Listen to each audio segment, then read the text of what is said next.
Bonsoir à tous, bienvenue dans Point de vue. Comme chaque fois, nous allons échanger des points de vue, de préférences contradictoires sur l'actualité du jour. Et je vous propose de découvrir tout de suite le sommaire de cette émission. Nous commencerons par le Brexit. On nous avait dit que c'était impossible. Et pourtant, ils l'ont fait. En tout cas, la Première ministre Theresa May est parvenue à un accord avec la Commission européenne. Un marché de dupes. Eh bien, on essaiera de répondre à cette interrogation. Nous nous intéresserons aussi au Parti socialiste. Faut-il qu'il disparaisse? On en est là, puisque la question n'est plus de savoir s'il peut ou non, mais si ce serait souhaitable pour cette gauche de se réformer ou de repartir de zéro. Nous parlerons aussi de Laurent Wauquiez. C'est ce week-end qu'aura lieu l'élection pour la présidence des Républicains. Le favori a-t-il une piste ouverte devant lui? Va-t-il réussir?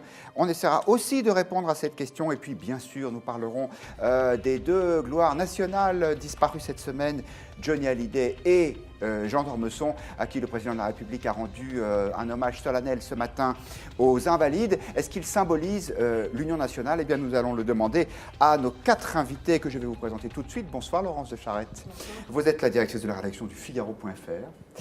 Bonsoir, Benjamin Grange. Bonsoir. Vous êtes président de Dentsu Consulting et directeur général de Dentsu Aegis France. Votre métier, c'est la communication numérique, les stratégies d'influence, tout ce qui se passe sur les réseaux sociaux et qu'on ne voit pas forcément. Bonsoir, Guillaume Bernard. Bonsoir. Vous êtes maître de conférence à l'ICES et directeur de collection aux presses universitaires de France. On est très heureux de vous accueillir dans l'équipe. Votre dernier livre, La guerre à droite, aura bien lieu. Le mouvement d'extrogir. D'extrogir, ça veut dire mouvement vers la droite. C'est bien ça? C'est le gonflement des idées par la droite du spectre politique et donc le glissement des idéologies de la droite vers la gauche. Et si vous voulez en savoir plus, c'était chez Desclés de Brouwer, c'est toujours chez Desclés de Brouwer, c'était publié l'année dernière. Et Hervé Nathan, directeur adjoint de la rédaction de Marianne, est aussi avec nous. Bonsoir Hervé. Bonsoir. Et votre couverture de cette semaine, eh bien, ça tombe bien, parce qu'on est raccord avec notre sujet, les immortels, pourquoi ils sont la France, avec naturellement Jean d'Ormesson et Johnny Hallyday, dont on reparlera dans quelques minutes. Mais pas avant de nous être intéressés au Brexit. Et bien finalement, c'était peut-être pas si difficile que ça de sortir de l'Union européenne. En tout cas, c'est ce que semble croire, laisser admettre, l'accord trouvé cette nuit entre la Commission européenne et le Royaume-Uni. Le président de la Commission, justement, très tôt ce matin à Bruxelles, se réjouissait de cette situation. Écoutez Jean-Claude Juncker.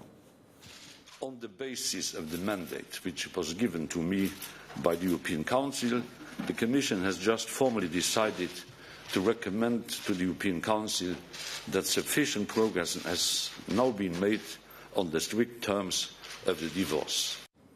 Hervé Nathan nous avait dit on ne peut pas sortir de l'Union européenne.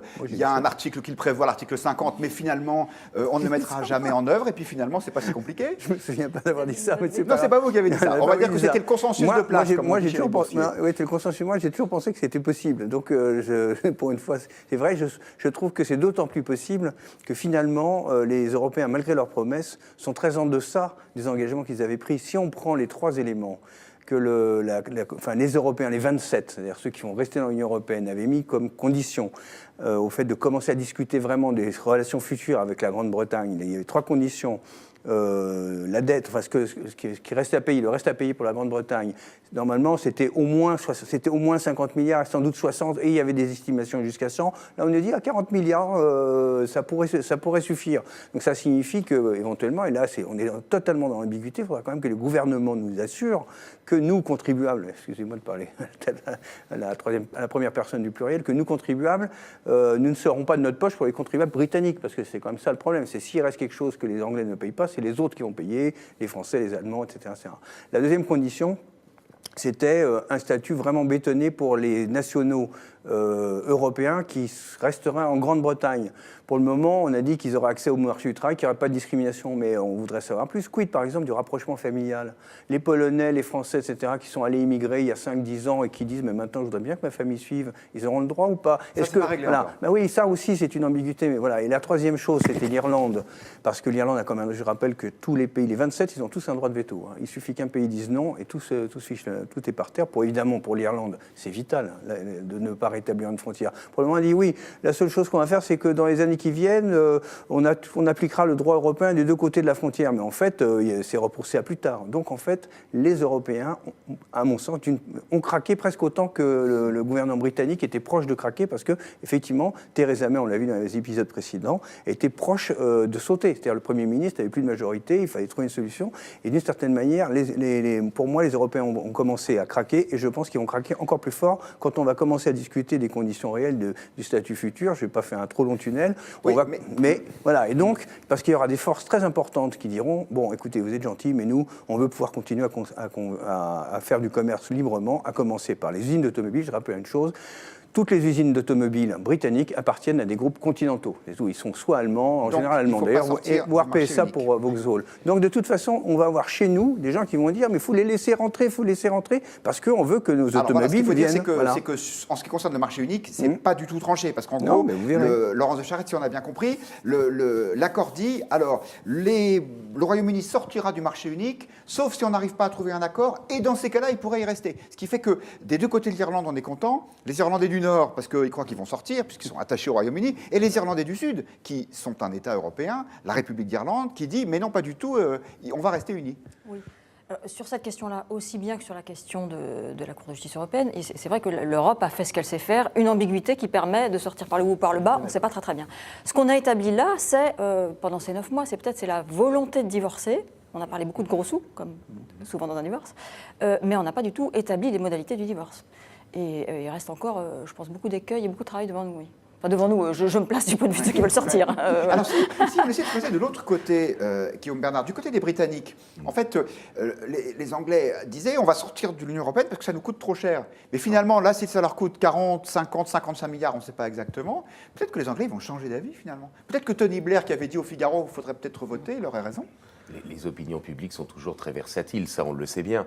La seule chose, c'est que dans cette affaire, pendant la campagne sur le Brexit, on nous disait qu'il allait y avoir une crise économique sans précédent si jamais le Brexit était voté. Ensuite, on nous a dit maintenant qu'il était admis par l'opinion publique, ça n'allait jamais réussir à se réaliser, il y aurait une crise diplomatique. On s'aperçoit qu'on arrive toujours à sortir d'une situation, alors plus ou moins indemne, ça c'est clair, mais en l'occurrence, très sincèrement, aujourd'hui, on ne sait absolument pas, enfin moi en tout cas, mais je ne suis peut-être pas suffisamment féru dans la matière, mais on ne sait absolument pas comment véritablement les choses vont se passer. Du point de vue de la politique, je sais bien que c'est le niveau zéro, hein, mais ça a un impact, ça je connais un peu mieux, ça a un impact par exemple sur les élections de 2019 et sur la composition des groupes politiques au Parlement européen. Parce que je vous rappelle qu'il y a 2 partis politiques, les conservateurs et le UKIP, qui sont au centre, qui sont l'épine dorsale de 2 groupes politiques au Parlement européen. Et donc le retrait du Royaume-Uni provoquera sans aucun doute une recomposition des groupes au Parlement européen. Là, de ce point de vue-là, on en est absolument, pour le coup, absolument certain. Pour ce qui est des modalités exactes, je dirais, du retrait du Royaume-Uni, très sincèrement, ce soir, on ne sait absolument pas précisément comment les choses vont se faire.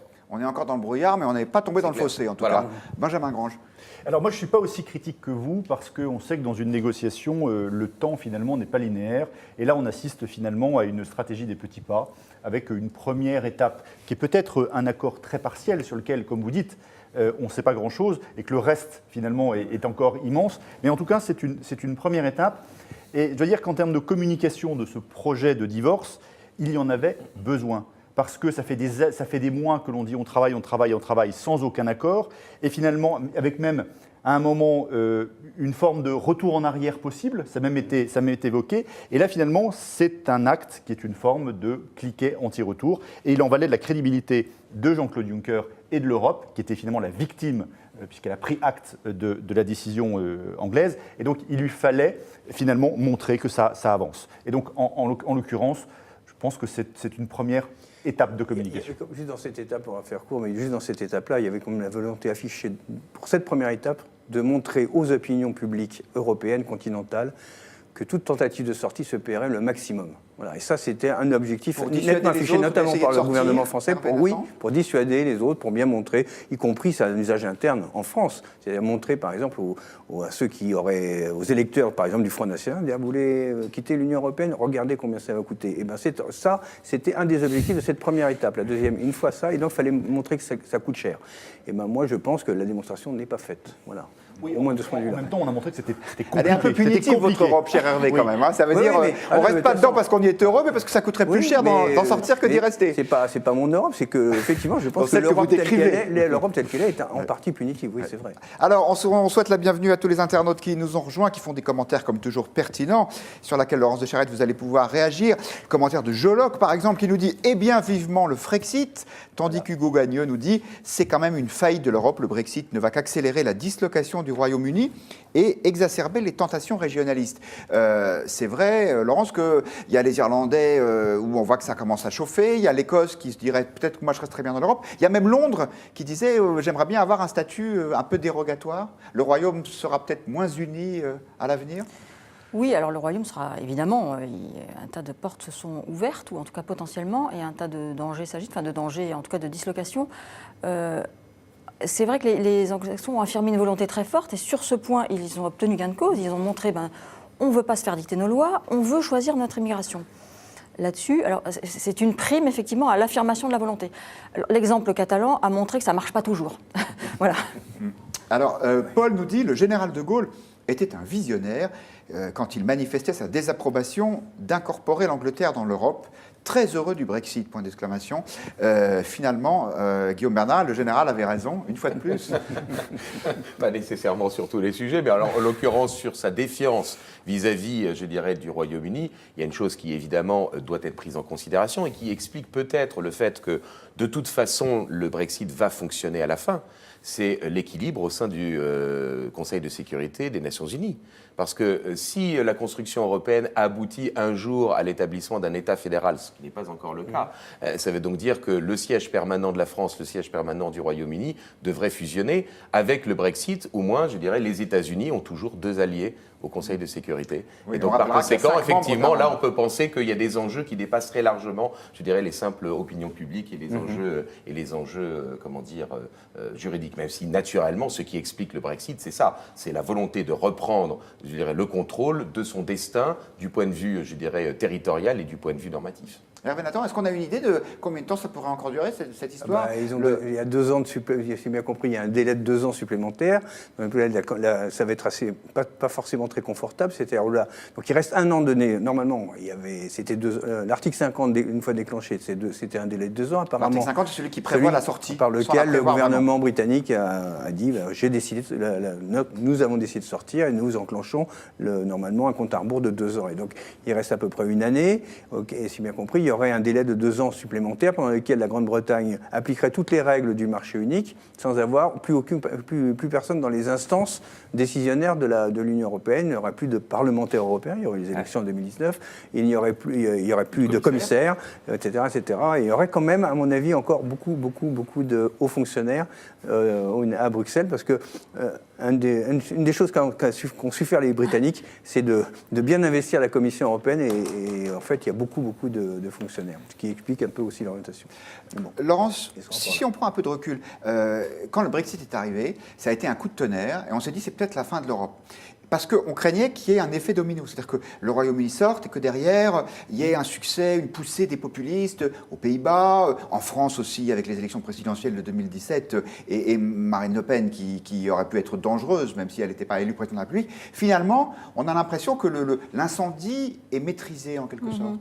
En fait, ce qu'on voit, c'est que ça rapporte chacun à son histoire et que nous n'avons pas la même histoire. C'est d'ailleurs ce qui fait la difficulté de l'Europe, et c'est paradoxalement ce qui aujourd'hui maintient une forme de cohésion, enfin en tout cas bloque cet effet de contagion dont vous parlez, parce que la problématique des Anglais n'est pas du tout la même que celle des Catalans, des Espagnols, et la façon dont probablement l'Europe va ressurgir dans notre débat électoral d'ici quelques mois ne se posera pas non plus complètement de la même façon. Enfin, quelques problématiques vont revenir, mais on n'est pas dans les mêmes cas de figure. L'Europe ne va pas très bien, mais quand on se compare, on se console, disait ma grand-mère. Elle peut regarder le Parti socialiste français et elle s'apercevra que finalement, son sort n'est pas si difficile. Pardon pour cette transition un peu laborieuse. C'est notre deuxième thème de la soirée. Parti socialiste, faut-il qu'il disparaisse? La question est un peu provocatrice, mais c'est aussi un appel à vous, les internautes. Votez sur le hashtag Figaro Live, hashtag point de vue tout attaché, et répondez à cette question si ça vous intéresse.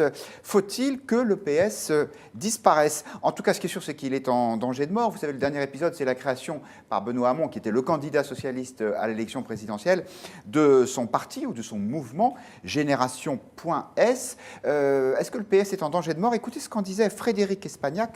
C'est une sénatrice socialiste des Pyrénées-Atlantiques, pour être précis, et elle était hier matin l'invitée d'Yves Tréhard au Talk Le Figaro. Ça peut vous faire de l'ombre au Parti socialiste, ce mouvement Génération? C'est pas une histoire d'ombre, c'est encore une histoire de division à gauche. Ouais. Je crois que la gauche va déjà mal, et donc j'ai envie de dire, en tout cas, on a besoin de rassemblement aujourd'hui. Le Parti socialiste peut mourir dans ces conditions? Oui, je pense. Il faut faire attention. Et les internautes qui commencent à voter, c'est vous qui nous regardez, vous êtes à peu près, même très précisément, 71% à nous dire oui, il faut que le Parti socialiste C'est étonnant. disparaisse. Est-ce que ça vous étonne aussi, Hervé Nathan? Plus exactement, est-ce que vous pensez souhaitable que finalement, il y ait ce qu'on appelle un reset en informatique, c'est-à-dire qu'on recommence tout? Je pense qu'il faut faire un reset, mais il faut s'entendre. Je pense que le courant socialiste, le courant d'idées socialistes va perdurer, parce qu'il vient de très loin, et en fait, je pense qu'il y a encore un avenir pour certaines des idées qu'il porte. En revanche, qui est évidemment en train de décéder, c'est le Parti socialiste qui est né en 1971 au Congrès d'Épinay. C'est ça qui meurt. C'est pas le parti de Jean Jaurès qui mourrait. C'est éventuellement la destruction, peut-être la transformation ensuite ultérieure de cette forme particulière qui a pris le socialisme, guidé par François Mitterrand en 1971, avec Jean-Pierre Chevènement derrière, qui était qui était l'inspirateur idéologique, etc. Mais il faut se rappeler quelque chose, c'est ça qui manque dans la réflexion des socialistes, c'est que ce parti-là s'est constitué à Épinay en 1971 parce qu'il était sur un mouvement social puissant on était 3 ans après 1968, et même des conflits ouvriers, etc., qui étaient qui remontait à bien avant. Et donc il y avait un vrai courant qui portait le Parti socialiste. Et l'erreur, à mon avis, fait Mme Espagnac, par exemple, c'est de considérer que le socialisme peut exister en dehors de ça. Voilà. Et je pense qu'il ne peut renaître qu'avec un mouvement social. Je vous donne le point de vue de Guillaume, un internaute qui nous dit « On peut se dire que quand on ne représente plus rien, on n'a plus de légitimité et on doit se réinventer. » Je me tourne vers un autre Guillaume pour savoir s'il est d'accord avec cette assertion. Vous savez, tout le monde le sait, le Parti socialiste a été, incohérent, c'est-à-dire qu'il a continué à s'appeler socialiste en étant devenu social-démocrate. Donc par conséquent, si vous voulez, il est bien évident que l'étiquette ne fait pas la nature réelle du parti. Et la conséquence, on l'a vu à la dernière présidentielle, il a été siphonné d'un côté et de l'autre par le social-libéral Macron et par effectivement le socialiste Mélenchon. Le problème pour le Parti socialiste, c'est que, outre le score qu'il a fait à la présidentielle, il a perdu les élections locales antérieures, c'est-à-dire qu'il ne dispose plus, je dirais, du socialisme municipal qui avait permis pendant des décennies au Parti socialiste, à la force socialiste, de continuer à exister et d'avoir, je dirais, un réservoir de cadres. Bon, donc aujourd'hui, la seule chance finalement pour le Parti socialiste, me semble-t-il, de continuer à exister, c'est la division de la France insoumise. Division entre les jacobins et les communautaristes. Et si cette division-là perdure, effectivement, le Parti socialiste peut peut-être espérer renaître de ses cendres. Imaginez, c'est une hypothèse d'école, Guillaume Bernard, que vous soyez élu premier secrétaire du Parti socialiste. Est-ce que vous supprimeriez le parti pour créer autre chose ou pas?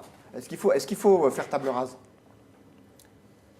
Aujourd'hui, très sincèrement, les forces politiques telles qu'elles existaient avant la grande coalition macronienne ont du plomb dans l'aile. Je crois qu'effectivement, il faut recomposer aussi bien du côté droit de Macron que du côté gauche de Macron. Donc c'est plutôt oui. C'est plutôt si on a bien compris. Et Hugo Gagnon, qui a aussi un point de vue sur ce sujet, nous dit qu'il faut que le PS se modernise avec un leader comme Malek Bouti. Quand En Marche explosera, l'espace centre-gauche se libérera et le clivage gauche-droite renaîtra. C'est ce qu'on appelle de la prospective. Benjamin Grange. Alors, en fait, je vais quasiment enfoncer le clou, puisqu'on a, dans un sondage le 30 novembre dernier, posé la question aux Français. Et finalement, ils sont 74% à considérer que pronostiqué que le Parti socialiste allait disparaître.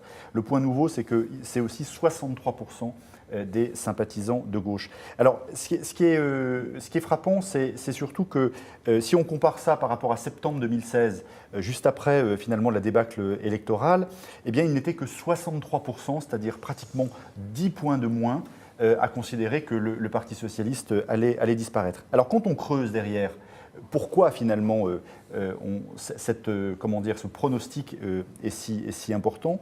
Eh bien, on retrouve un certain nombre de qualificatifs comme il n'a guère de conviction, il n'est pas proche des gens, il n'est pas adapté aux évolutions du monde et il n'est même pas utile à la vie politique française. Et finalement, quand on a ce portrait-là, alors on pourrait dire noir, c'est noir. On pourrait reprendre aussi Sartre qui disait en 60 de la gauche, c'est un grand cadavre à la renverse. Et même plus que ça, où les vers se sont mis. En tout cas, aujourd'hui, on en est là. Donc, on en est là. Bon, on est proche de l'avis de décès. D'ailleurs, nos internautes ne changent pas d'avis. Ils sont toujours 70% à penser qu'il faut qu'ils disparaissent. Et vous, Laurence de Charette, allez-vous donner un peu d'espoir à nos camarades, même plus de la rue Solferino, puisqu'ils la mettent en vente? Vous avez bien fait en tout cas de proposer le poste de dirigeant parce qu'il y a assez peu de candidats. On y reviendra après aux candidats. Moi, je ne suis pas tout à fait d'accord avec Hervé Nathan. Finalement, donc on voit qu'il n'y a pas de candidat, il n'y a plus de siège. C'est un appareil en déliquescence, mais pour ce qui est également de son projet, ce n'est pas très facile à déterminer. Il y a un parti tiraillé, enfin un parti en tout cas, voilà, des représentants qui sont tiraillés entre les sociodémocrates et l'extrême gauche, et puis toute la polémique qu'on a vu renaître récemment qui sépare les islamo-gauchistes des véritables républicain. Et finalement, qu'est-ce qui reste quelle est la ligne directrice du PS? Quelle devrait-elle être? On s'y perd complètement. Oui. Alors, moi, j'ai envie de vous demander de vous transformer en chasseur de tête. Je vais vous donner des candidats possibles pour le poste de premier secrétaire, puis vous allez me dire qui vous paraît le plus adapté. Alors, on commence par le seul, pour l'instant, des candidats officiellement déclarés, Luc Carvounas, qui est un député. Il y a aussi Najat Vallaud-Belkacem, l'ancienne ministre, comme ça qu'on dit aujourd'hui, de l'Éducation nationale, qui semble très intéressée par le job. Il y a François Hollande, qui n'a pas complètement disparu de la circulation. Laurence, vous parliez à l'instant de ce débat sur l'islam. Il y a Manuel Valls, qui a pris des positions très fortes là-dessus. C'est vrai qu'il n'est plus au Parti socialiste. Vous avez raison, Hervé. Est-ce qu'il pourrait y revenir? Alors, est-ce que vous avez un candidat idéal, Hervé Nathan? Non, je vous dis, d'une certaine manière, mais je suis assez d'accord. Finalement, on se rejoint. On se rejoint. Moi, un petit peu quand même.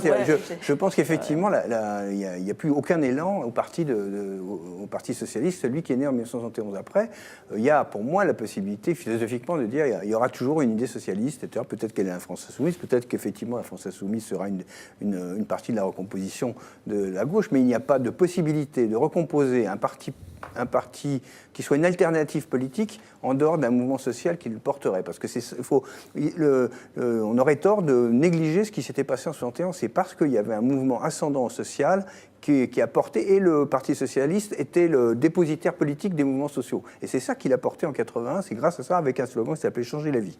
Et grâce à ça, Mitterrand a gagné. Bon, il y avait quand même une stratégie qui avait permis de siphonner le PC, absolument. Parce que ça permettait aux électeurs du PC de se dire une partie de nos idées vont quand même arriver au pouvoir. Justement, là, le positionnement du PS sur le spectre politique fait qu'il a du mal à renaître. D'accord, mais comment faisait le Parti socialiste de cette époque-là pour siphonner les voix du Parti communiste? Il était le meilleur représentant des luttes que le Parti communiste ne soutenait plus, notamment les luttes des femmes. Par exemple, si on prend la question de la lutte pour la libéralisation de l'avortement, c'est le Parti socialiste, Yvette Roudy, etc., qui était en tête. Et le Parti communiste, il avait traîné encore Jeannette Vermersch, qui, 5 années plus tôt, disait que jamais les prolétaires ne seraient d'accord pour avorter. C'était ça. Donc, effectivement, le Parti communiste s'est fait siphonner. Mais parce qu'il y avait un mouvement social, il fallait répondre, et le Parti communiste s'est fait prendre en défaut. Voilà, on arrête l'histoire. Les leaders évoqués par Guillaume Roquette ne sont suffisamment, je suis d'accord.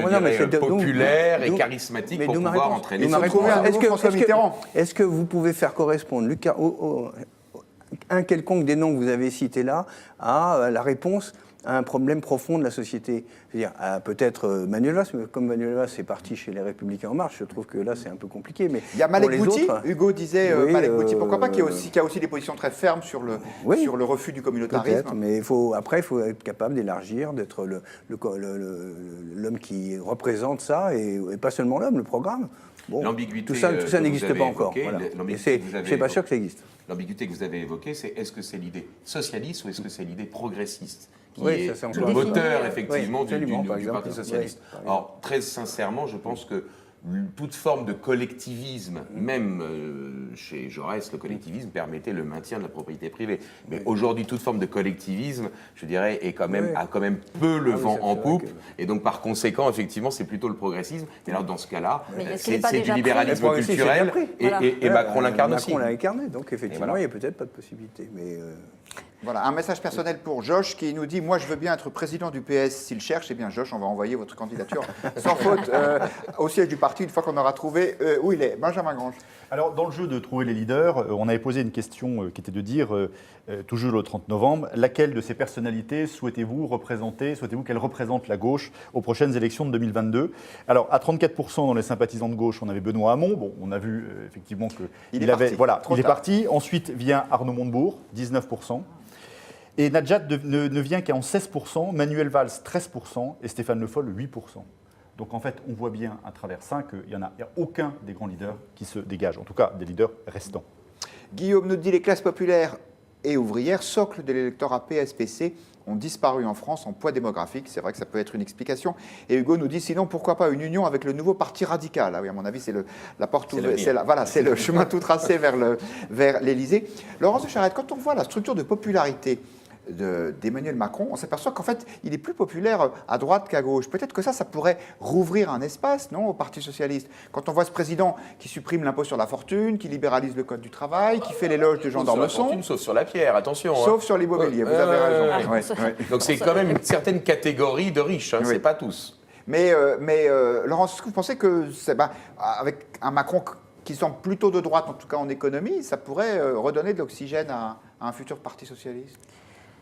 Alors, paradoxalement, c'est ce qu'on se disait, c'est-à-dire finalement, Emmanuel Macron s'est fait élire avec un programme qui n'était pas aussi affirmé sur le point de vue libéral économique, et finalement, là-dessus, chacune des positions qu'il prend avance de plus en plus et grignote tout le terrain de hockey, et paradoxalement, sur les questions sociétales, il est plus à gauche. Mais ces questions sociétales, étant déjà représentées, il ne reste plus que Najat Vallaud-Belkacem qui pourrait les surreprésenter à gauche.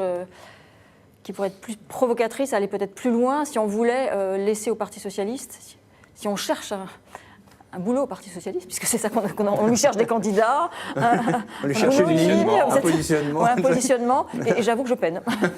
Alors Nathan, ça pourrait être finalement un allié à la reconstruction du PS, Emmanuel Macron, par sa politique économique un peu libérale ? En tout cas, je n'ai pas l'impression qu'il donne. On a plutôt l'impression qu'il va à la pêche. Il a quand même pris du saut. Voilà, non, si on veut parler comme ça de tactique politicienne, on a l'impression que c'est la stratégie du casse-noisette. On va peut-être discuter des élections européennes bientôt, mais les élections européennes, on voit bien que l'idée, c'est de détruire tout ce qu'il y a entre la République en marche et la France insoumise d'un côté, et puis de l'autre côté, il y a la symétrie avec le Front National. Donc je pense l'allié, en tout cas, c'est le baiser du... C'est que je cherche l'expression. Le baiser de la mort. Là, c'est le baiser qui tue. Voilà, tue. c'est ça. Le Bon, chers amis, vous n'êtes pas très optimiste pour l'avenir du Parti socialiste. Est-ce que ça a fait changer d'avis les internautes, ou est-ce qu'on est toujours à 70% ? Eh bien non, ça reste à 70%. Donc l'affaire est faite et nous allons pouvoir passer de l'autre côté de l'échiquier politique pour nous intéresser aux Républicains. C'est ce week-end l'élection à la présidence de ce parti, uniquement pour les membres des Républicains, les adhérents qui vont voter. Laurent Wauquiez est le grand favori. Pour autant, il ne fait pas l'unanimité au sein de son parti. Écoutez, la dernière méchanceté en date, c'est celle de Jean-Louis Debré, président du Conseil constitutionnel. Il était ce matin sur France Info et il hésitait à décerner à Laurent Wauquiez un brevet de gaullisme. Regardez. Moi, je suis profondément gaulliste, comme Jean d'Ormesson était gaulliste. Comme Laurent Wauquiez dit qu'il est gaulliste. C'est possible, mais je ne l'ai jamais vu avant. Voilà, avec des amis comme ça, on n'a plus besoin d'ennemis. Guillaume Bernard, le positionnement de Laurent Wauquiez, est-ce qu'il est aussi clair que le reproche que lui font ses adversaires, c'est-à-dire il est à droite toute ? Il est certain que dans son discours personnel et dans l'attitude qu'il a, on l'a vu par exemple avec l'affaire des crèches, il assume une position droitière. Donc, je dirais, il vise évidemment les militants, les sympathisants du parti pour avoir un soutien populaire. On sait bien que la base d'un parti politique est toujours plus à droite que les classiques, je dirais. Bon. Mais d'un autre côté, évidemment, Laurent Wauquiez, il a besoin, je dirais, pour essayer de maintenir le restant d'unité du parti, d'avoir des alliés pour essayer d'éviter, je dirais, une destruction. Donc, il y a Virginie Calmels, il y a Geoffroy Didier, voilà, qui, évidemment, sont, je dirais, des moyens d'être un peu dans une position attrape-tout. Donc, c'est vrai que c'est une position inconfortable puisque c'est le grand écart. C'est à la fois, je dirais, avoir le soutien de la base par un discours droitier, mais en même temps essayer de maintenir l'unité de l'appareil. On peut penser qu'à l'avenir, lorsqu'il va s'agir non pas simplement de désigner un patron du parti, mais il va falloir déterminer un programme, un positionnement, établir des listes pour les élections, par exemple les élections européennes. Là, pour le coup, les grands du parti vont évidemment essayer de l'attendre au coin de la rue. Donc c'est vrai que vraisemblablement, à votre question, oui, il devrait gagner parce que ses concurrents à la présidence de LR sont, je dirais, certes, intéressants, mais n'ont pas la visibilité qu'il a. Mais en revanche, ça ne veut pas dire qu'il va pouvoir contrôler véritablement l'appareil et en faire ce qu'il le désire. Alors, vous êtes invité à répondre à cette question. Wauquiez va-t-il réussir? Donc sur le hashtag Figaro Live, hashtag point de vue au pluriel, tout attaché. Pour l'instant, 49% des internautes disent non, Wauquiez ne va pas réussir. Non, pardon, c'est 49% qui disent oui, il va réussir. Ça, c'est mon côté optimiste. Et 51% qui disent non, il ne va pas réussir. Pour comprendre un petit peu plus ce qu'est l'état d'esprit des électeurs de droite, nous avons fait notre sondage hebdomadaire avec nos amis de Doxa. Et Benjamin, c'est vous qui allez nous le commenter. Quels sont les enseignements de ce sondage? Alors en fait, quand on interroge les sympathisants LR, c'est un petit peu plus que les internautes d'aujourd'hui, puisqu'ils sont 62% à considérer que s'ils étaient adhérents, eh bien, Laurent Wauquiez, ils voteraient pour Laurent Wauquiez. Laurent Wauquiez qui sort évidemment comme un grand favori, mais on s'achemine plutôt vers une victoire qu'on pourrait qualifier à la Pyrrhus. Parce que cette large domination, elle doit être relativisée. Relativisée parce que durant sa campagne, finalement, il a perdu du terrain. Si on compare finalement sa cote de popularité auprès des sympathisants LR, eh bien, elle a perdu 16 points en 2 mois. Et puis ensuite, évidemment, en termes de notoriété, il est face à des compétiteurs qui sont beaucoup moins connus. Et donc, il y a une prime pour lui. Alors, le deuxième point qui est important, et c'est le deuxième enseignement, c'est quand on creuse finalement l'image en détail du futur patron des Républicains. Et là, c'est là où on voit qu'il y a une majorité de Français, et d'ailleurs bon nombre de sympathisants LR, qui ne le trouvent ni honnête à 60%, ni sympathique à 55%, ni proche des gens à 62%. Et donc, forcément, ça pose question. Alors, on s'est mis à creuser les choses. Alors, si la régie peut nous mettre ce qu'on a sur les réseaux sociaux, c'est de regarder finalement ce qu'on en dit. Et donc, vous avez sur cette cartographie, vous savez, ces petits icônes qui donnent un peu les sentiments. Et alors, il y en a deux qui sont amusants. Donc, le premier, enfin, amusant en tout cas, le premier qui ressort, c'est finalement cette flèche en bas qui clairement veut mentionner que ce n'est pas très intéressant le débat. Mais le deuxième est plus intéressant. C'est le deuxième qui ressort, c'est le Pinocchio. Et ça illustre finalement toute cette perception pas forcément de très grande honnêteté. Laurence de Charette, avez-vous des éléments pour remonter un peu le moral? Ce pauvre Laurent Wauquiez, s'il nous écoute. Comment dire? C'est mieux qu'au PS. Oui, on voit que c'est pas gagné. Enfin, le premier tour, enfin, son élection étant quasi assurée, son job n'est pas gagné. Il y a du travail. Ouais, il lui reste beaucoup de travail. Et c'est d'autant plus difficile que son premier job, on va dire, c'est de reconquérir les lettres de premier opposant. Mais ça, Emmanuel Macron n'est pas prêt à le laisser faire parce qu'il n'y en a vraiment aucun intérêt. Mélenchon est un opposant parfait. D'abord parce qu'il est quand même moins crédible. Hein. On peut faire ce plaisir à Wauquiez. Et deuxièmement, parce qu'il a le grand mérite d'expliquer aux électeurs de droite que Macron est bien plus intéressant que Wauquiez. Alors tout ça, c'est un piège. Et comme on disait tout à l'heure, je pense que ce piège va continuer à agir pour les européennes. Merwan Meadji nous a rejoint du Figaro.fr. Bonsoir Merwan. Alors vous êtes allé vous plonger dans les réseaux sociaux. Est-ce que vous confirmez cette espèce de tonalité un peu critique dont nous parlait Benjamin ou pas? Ouais, je confirme. Alors pour le coup, je suis allé dans les commentaires sous le sondage du jour. Et donc, dans les commentaires, il y a deux communautés qui s'affrontent. Ce sont ceux qui croient en Laurent Wauquiez pour dimanche, c'est sûr, il y arrivera, et ceux qui trouvent stupide, justement, ceux qui pensent qu'il va relever le niveau.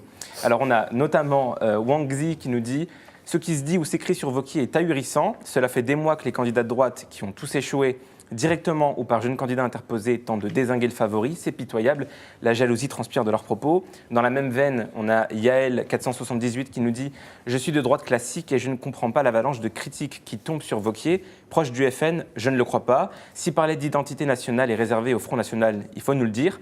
Est-il proche de sens commun? Si un mouvement chrétien constitue un problème pour LR, j'en tirerai les conséquences qui s'imposent. » José Maria qui nous dit « Laurent Wauquiez incarne l'espoir tangible pour plus de 14 millions de retraités qui sont maltraités fiscalement par Macron. Partout où je vais, amis, connaissances, on ne parle plus que de Wauquiez en termes élogieux. Dommage de devoir vieillir de 4 ans de plus avant de voir la lumière et de pouvoir souffler un peu. » Et enfin, on a les autres. Notamment Gabi Grancel qui nous dit « Je suis de droite classique et je coince avec Wauquiez. C'est un personnage remarquablement intelligent mais qui n'inspire ni confiance ni amitié. Il sera lui aussi uniquement jugé sur son bilan, mais je doute de sa capacité à incarner la France comme président. » Et enfin, Jean-Claude Bayet qui nous dit « Gêné d'être habitant de Lyon avec cette personne comme président de région. Que fait-il? Pas grand-chose, rien. Il me fait penser à Trump. Il devient boss des Républicains. Je lui envoie ma carte, vieille de 25 ans. » Enfin, si il a le même destin présidentiel que Trump, après tout, il y a peut-être une stratégie, Hervé Nathan. Oui, c'est vrai que la difficulté qu'on voit à Laurent Wauquiez, c'est de sortir du personnage qui s'est construit lui-même. Quand on voit le parcours de Laurent Wauquiez, c'est quand même quelqu'un qui commence chez les démocrates chrétiens et qui maintenant est en train, en tout cas apparemment, de flirter avec le Front National. Donc c'est quand même un personnage... Enfin, je dis apparemment. On verra. Bernard est modérément d'accord avec vous, on lui donnera la parole après. Oui, mais voilà, donc on verra. Pour le moment, sa stratégie semble minorer de toute façon les chances de son camp d'arriver un jour au gouvernement. Je pense que d'une certaine manière, c'est ce que cherchent, on le disait, ce que cherchent les macroniens, c'est de le repousser de ce côté-là, et que pour le moment, il a l'air de trouver cette voie comme la voie de sa chance. J'ai du mal à y croire. Guillaume Bernard. Oui, je réagissais là sur la question de la proximité avec le Front National. Il a, dès juillet dernier, donc après les législatives, pris une position, alors que d'ailleurs personne ne le lui demandait, pris une position extrêmement claire sur le fait qu'il n'adoubait plus la stratégie du Nini, mais qu'il voulait à tout prix réinstaller le cordon sanitaire vis-à-vis du Front National. Le Nini, c'était on vote ni pour Macron, voilà, ni pour Marine Le Pen au second tour. Juste après avoir dit qu'au moment des échéances, au moment où on voit quelle est la norme politique, c'est au moment où on lui pose des questions, Monsieur Wauquiez, entre Monsieur Macron et Madame Le Pen, que vous choisissez-vous? Il dit je ne choisis pas. Puis après, il dit ah zut, quand même, il aurait fallu que je choisisse. Oui. Quand on prétend à la plus haute fonction de l'État et avoir le doigt sur le bouton nucléaire, je pense qu'il vaut mieux avoir plus de caractère que ça et en tout cas le montrer aux électeurs. Que ça, c'est quelque chose dont on se souvient. Ça, c'est peut-être ça c'est la question de la personnalité, mais en revanche, sa stratégie électorale. Ce que vous ne pouvez pas dire, c'est que la question de la proximité entre Wauquiez et le Front National, du point de vue des idées, vous ne pouvez pas prétendre que ça ne se pose pas comme question politique. Alors ça, en revanche, ça, je suis d'accord. Voilà. C'est-à-dire que,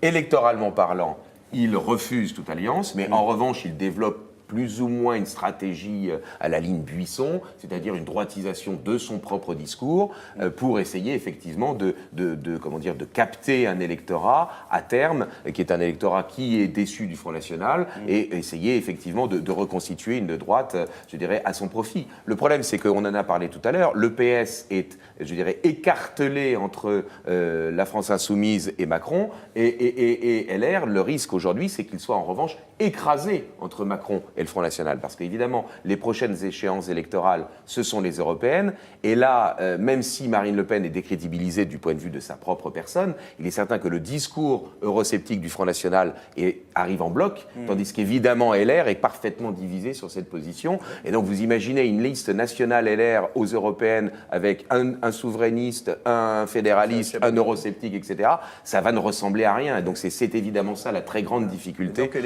Et donc l'électorat du Front National ira voter Front National. Voilà. puisqu'ils auront... bah oui. Eh bien, on va voir.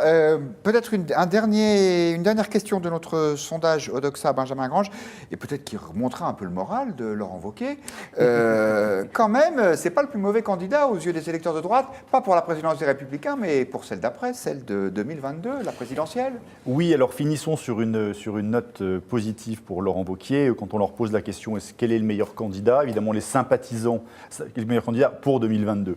Les sympathisants républicains disent à 34%, évidemment, Laurent Wauquiez. On sent quand même derrière qu'il y a une envie d'avoir un leader qui va incarner ce parti-là. Et Xavier Bertrand, du côté des sympathisants républicains, arrive qu'à 23%. Alors effectivement, l'ordre est un tout petit peu différent, on regarde l'ensemble des Français, mais à ce stade, il n'y a pas grand-chose à en dire. Toujours pour terminer sur cette note positive, il y a quand même deux choses qui sont apportées au crédit en termes d'image de Laurent Wauquiez. C'est que les sympathisants, les Français, lui reconnaissent qu'il est dynamique pour 58% d'entre eux et ayant des convictions pour 50%, 55% d'entre eux. Donc la tâche est importante, mais en même temps, il a quand même deux qualités sur lesquelles il peut compter. Merci Benjamin Grange. Je vous propose maintenant de nous intéresser à deux personnalités que nous aimions beaucoup, je pense qu'on peut le dire, je ne sais pas si c'est collectif, en tout cas au Figaro, qui sont Jean d'Ormesson et Johnny Hallyday. Je vous remonte la couverture de Marianne, s'il est encore possible de la voir, qui les associe tous les deux en disant les immortels, pourquoi ils sont la France. Hervé Nathan, vous n'y allez pas de main morte là, c'est la France, c'est Johnny Hallyday et Jean d'Ormesson. Ils méritent tous les deux un hommage national. Bah, on a décidé de les plonger tout. Enfin, bon, il y avait une concordance des temps, il ne faut pas le cacher, donc il y a 2 jours d'intervalle. Oui, ils sont morts même. Voilà. Donc, on a eu envie de dire deux choses. La première, c'est que comme la France, quand même, c'est la littérature, et d'une certaine manière, Jean d'Ormesson représentait bien la littérature française. Alors, je n'irai pas jusqu'à dire que c'était Victor Hugo. Je pense qu'il faut aussi éviter les exagérations. On verra dans 50 ans. On verra, ça se verra dans 50 ans. Je crois que chez nous, on dit qu'il y a un des collègues de Jean d'Ormesson qui dit que c'était Victor Hugo, oui, mais sans les misérables ni les travailleurs de la mer. Donc ça commence pas facilement, mais c'était quand même une image de la littérature. C'est vrai que les Français se reconnaissent dans la littérature. S'il y avait une âme à la France, la littérature en fait partie.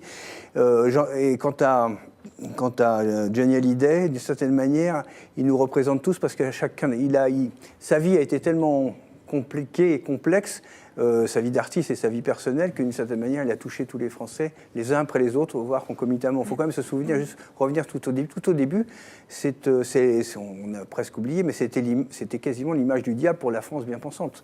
C'était l'image des blousons noirs. C'est le concert de la Nation qui finit en émeute, etc. Et puis, petit à petit, il a élargi totalement son... Il est allé faire son service militaire. Il est allé faire son service militaire. Voilà. Et sympathique aux yeux de l'électorat de droite. Qui était l'icône qui aurait pu être l'icône d'une contestation prolétarienne extrêmement radicale au tout début, est devenu petit à petit l'ami de Nicolas Sarkozy, d'abord de Jacques Chirac avant lui, etc. Mais il a passé à droite et donc, d'une certaine manière, c'est un parcours politique et artistique qui finit par toucher l'ensemble de la population, ce qui fait que demain matin, j'imagine, l'hommage sera sûrement très émouvant. Donc, à cette question à laquelle nous vous proposons aussi de répondre Johnny Hallyday, Jean d'Ormesson, enfin l'Union nationale, point d'interrogation, eh bien Hervé Nathan répond oui. Vous aussi, vous pouvez répondre #Figaro Live, Point de vue.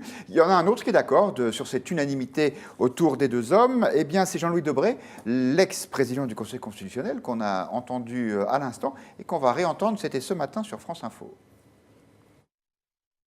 Mais c'est un élan d'unanimité. Soyons heureux de rendre cet hommage.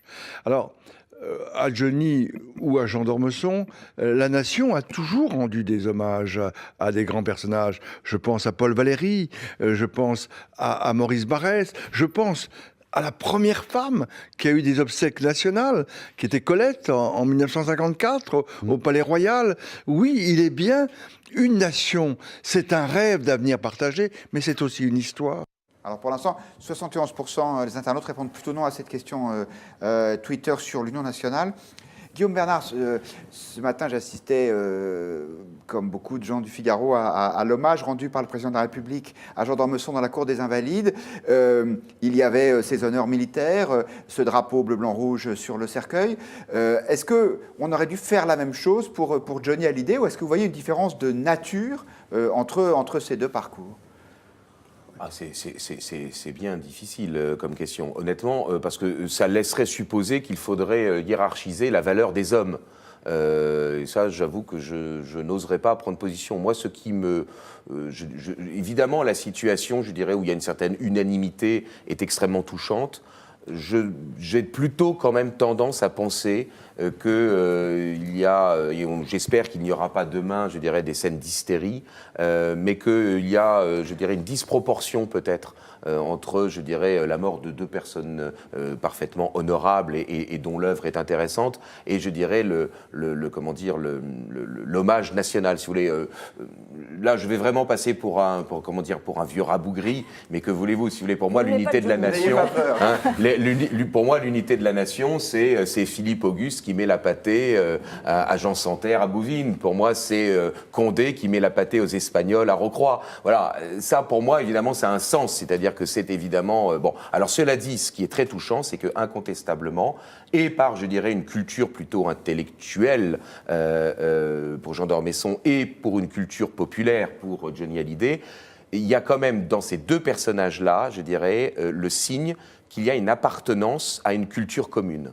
Et donc là, de ce point de vue-là, évidemment, c'est quand même quelque chose d'important de ce que, eh bien, on se rend compte qu'avec pourtant des divisions sociales, avec des divisions politiques, avec des opinions, je dirais, diverses, il y a quand même, je dirais, une appartenance nationale qui est réelle parce qu'il y a la communion dans une même culture.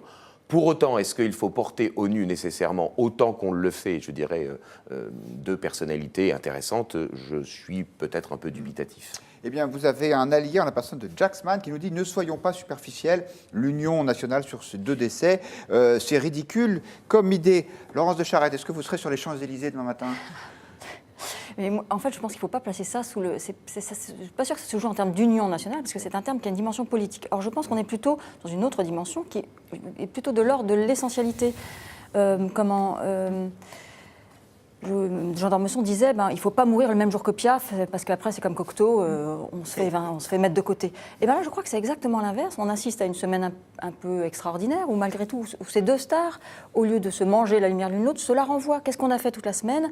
On a parlé de générosité, on a parlé de vérité, on a parlé de culture, de rock, etc. Et en réalité, cette ode commune à des valeurs autour du rock et de la littérature, cette double ode assez improbable, nous renvoie malgré tout à une essence française. Et d'ailleurs, Macron a dit aujourd'hui, la littérature, c'est l'essence de la France. Donc on arrive dans une forme d'universalité qui est normalement le propre de l'art et peut-être de l'esprit français. Et demain matin, dès 10h, Figaro.fr retransmettra en direct nous serons, nous, le Figaro.fr, sur les champs pour vous Johnny permettre de le regarder. Nous y serons. Et Lily qui dit à l'instant, c'est joli ce que dit Laurence. Mais oui, c'est très vrai. Benjamin. Alors, moi, je me suis intéressé à voir comment les médias, finalement, relataient ces hommages. Alors, en se concentrant peut-être à tort sur Johnny Hallyday, parce que c'est là qu'il y a le plus de volume. Et finalement, il y a deux choses qui ressortent. La première, c'est que j'ai regardé les audiences télé, parce que finalement, tout le monde a bousculé ses programmes pour faire des émissions spéciales. Et il se trouve que ça n'a pas fait recette, puisque les audiences ont été souvent inférieures au programme originel. La deuxième chose, c'est de regarder comment cet hommage populaire s'est opéré sur les réseaux sociaux. Et c'est là qu'on voit finalement comment les Français utilisent ce pouvoir de résonance. Parce que le tweet qui a été le plus partagé sur Johnny Hallyday, c'est le tweet d'un artiste, d'un chanteur qui s'appelle Sheeran, qui a simplement dit « Je suis triste ». C'est tout, et c'est tout. C'est la sobriété. C'est vraiment la sobriété. Le deuxième, c'est évidemment celui du président Macron, et le troisième, c'est celui d'un inconnu.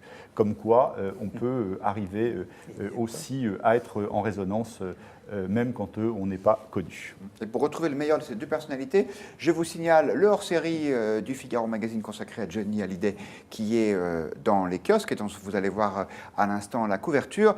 Quant à nous, au Figaro Magazine, eh bien, nous avons voulu rendre hommage à Jean d'Ormesson qui a été pendant 16 ans le chroniqueur du Fig Mag chaque semaine avec un adieu assez personnel, avec des témoignages de Frédéric Becbédé, le critique littéraire du Fig Mag, de Philippe Bouvard ou d'Éric Neuhoff.